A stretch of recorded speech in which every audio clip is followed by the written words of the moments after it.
ரவா கேசரி பண்ணுறதுக்கு 1 table spoon நெய்யில் cashew nut இல்லைன்னா பாதாம் கட் பண்ணதை ஆட் பண்ணி 2 மினிட்ஸ் சாட்டே பண்ணிவிட்டு 2 டேபிள் ஸ்பூன் கிஸ்மிஸையும் போட்டு நல்லா வறுத்து ஒரு தட்டத்தில் மாற்றிக்கோங்க. ஸோ இது வந்து நம்ம கடைசி ஆட் பண்ணுவோம். அதுக்கப்புறம் அதில் மிச்சம் இருக்கக்கூடிய நெய்யில் 1 கப் ரவை போட்டு ஒரு 2-3 மினிட்ஸ் லோ ஃப்ளேமில் நல்லா வறுத்துக்கோங்க.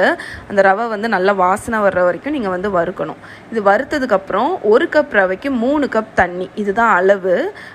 ஸோ 3 கப் தண்ணி நீங்கள் ஆட் பண்ணி நல்லா மிக்ஸ் பண்ணுங்கள். அது வந்து ரவை வந்து டக்குன்னு குக் ஆகிடும் உங்களுக்கு, நீங்கள் ஓரளவுக்கு மீடியம் ஹீட்டில் வச்சு மிக்ஸ் பண்ணிக்கிட்டே இருந்தீங்கன்னா. ஸோ இப்போ பார்த்தீங்கன்னா திக்காகிடுச்சு ரவை வந்து. இந்த மாதிரி திக்காகி கம்ப்ளீட்டாக குக் ஆனதுக்கப்புறம் சுகர் ஆட் பண்ண போகிறோம். ஸோ 1 கப் ரவை, 2 கப் சுகர், 3 கப் தண்ணி, இதுதான் அளவு. இதை நீங்கள் வந்து மறக்கவே மறக்காதீங்க. 1 2 3 அவ்வளோதான். ஸோ சுகர் ஆட் பண்ணிவிட்டு நல்லா மிக்ஸ் பண்ணுங்கள். அந்த சுகர் வந்து அப்படி கரைஞ்சி வரும்.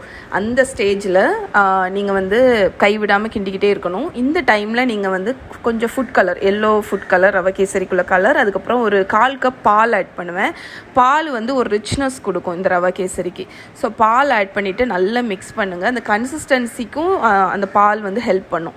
ஸோ இப்போ நீங்கள் பார்த்தீங்கன்னா ரவை கேசரி வந்து ஓரளவுக்கு திக்காயிடுச்சு. இந்த டைமில் நம்ம வச்சுருக்கிற 1/2 கப் நெய், அதை வந்து 3 போர்ஷனாக ஆட் பண்ண போகிறோம். ஸோ கொஞ்சம் கொஞ்சமாக நெய் ஆட் பண்ணி நல்லா மிக்ஸ் பண்ணுங்கள். நெய் அப்சர்வ் ஆனதுக்கப்புறம் திருப்பி கொஞ்சம் நெய் ஆட் பண்ணுங்கள். ரவை கேசரிக்கு நீங்கள் கொஞ்சம் தாராளமாக நெய் வந்து ஆட் பண்ணணும். ஸோ 3 போர்ஷனாக நான் நெய் ஆட் பண்ணி மிக்ஸ் பண்ணிட்டேன். கன்சிஸ்டன்சி இந்த கன்சிஸ்டன்சியில் தான் இருக்கணும் ரவா கேசரி. ஏன்னு பார்த்தீங்கன்னா ரவா கேசரி கூல் ஆகும்போது திக்காகும். ஃபைனலாக ஏலக்காய் பொடி ஆட் பண்ணலாம். நான் கொஞ்சம் ஏலக்காய் எசன்ஸ் ஆட் பண்ணேன், ஃபியூ ட்ராப்ஸ் ஆட் பண்ணிவிட்டு நம்ம வறுத்து வச்சுருக்கிற கேஷ்யூநட் இல்லைன்னா பாதாம் கிஸ்மிஸ் ஆட் பண்ணி நல்லா மிக்ஸ் பண்ணிடுங்க. ஸோ நல்லா மிக்ஸ் பண்ணதுக்கப்புறம் உங்களோட ரவை கேசரி கொஞ்சம் லூஸாக தான் இருக்கணும். ஏன்னா வந்து ஒரு 1/2 மணிக்கூர் நீங்கள் மூடி போட்டு இது கூல் ஆகும்போது பர்ஃபெக்ட் கன்சிஸ்டன்சிக்கு வந்துடும். இப்போவே நீங்கள் கெட்டியாக வச்சுருந்தீங்க, உங்களுக்கு ரவை கேசரி வந்து ரொம்ப திக்காயிடும்.